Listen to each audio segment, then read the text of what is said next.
আসসালামু আলাইকুম। আসসালামু আলাইকুম প্রিয় বন্ধুগণেরা। আলুর বাজারত গালাগালি হচ্ছে কেন? আমি একাই এক কৃষক তো শিগরে গেলাম আলুর জন্য। এলাকা গোটায় দেখেন, এখনো তো এই মাঠটা পুরা মাঠটা না দেখেন আপনি যে আলু কতটা আছে। এই আলুর তো কোনো যখন তুলেই নি, তুলতে গেলে তখন দাম কি আসবে জানেন? 150 টাকা মন।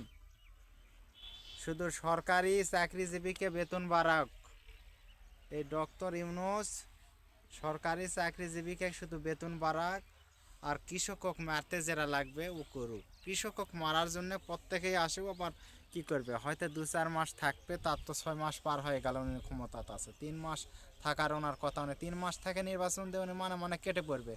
কোনো যদি রাজনৈতিক সরকার আসতো তবু তো আমরা দোষাতাম পারতাম যে ওদের জন্য আজকে আমরা আলুর দাম পাচ্ছি না, আমরা কৃষি মূল্যের দাম পাচ্ছি না। কিন্তু আমরা তা কী বলবো? কিন্তু তাই তো কী করতে চায়? তাই আসে শুধু তার সরকারি মর্গ ভাতা, ই ভাতা, সি ভাতার, এ ভাতার, ওই ভাতার বাড়ানোর চেষ্টা করতেছে। কিন্তু আমরা যে এই ভাতার যেটা উয়ে থুছি, এই ভাতারের দাম কে বাড়াবে?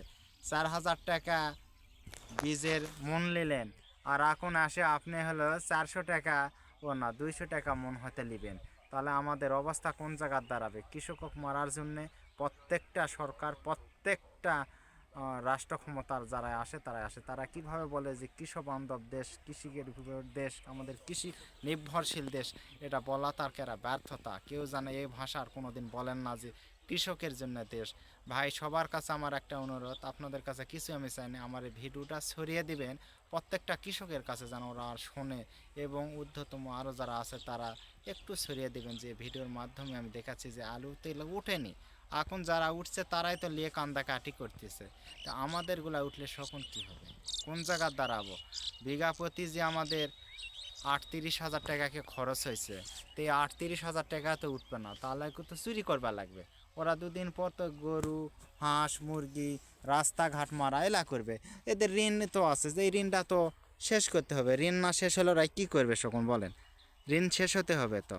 তো সবাই আশা করি ভালো থাকবেন। আগামীতে আবারও কোনো ভিডিও নিয়ে দেখা হবে।